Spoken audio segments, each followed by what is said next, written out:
The entire state is bracing for tomorrow's significant snowstorm.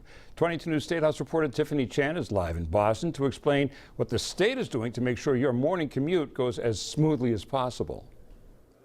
Tuesday's winter storm is expected to bring heavy snow and high winds throughout Massachusetts. Preparations are underway to make sure roads are treated ahead of the morning commute.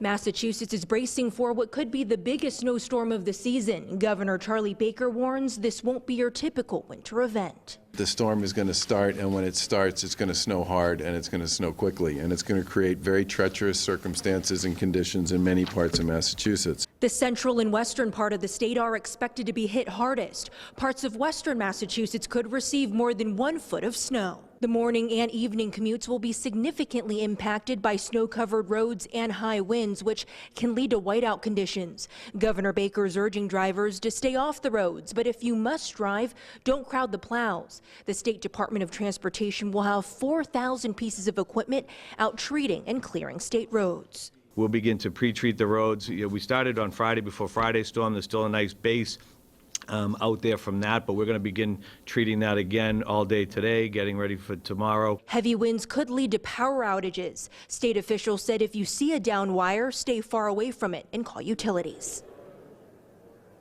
Governor Baker is urging people to check on elderly family members and neighbors to make sure they're holding up okay during Tuesday's snowstorm. Live at the State House in Boston, Tiffany Chan for 22 News.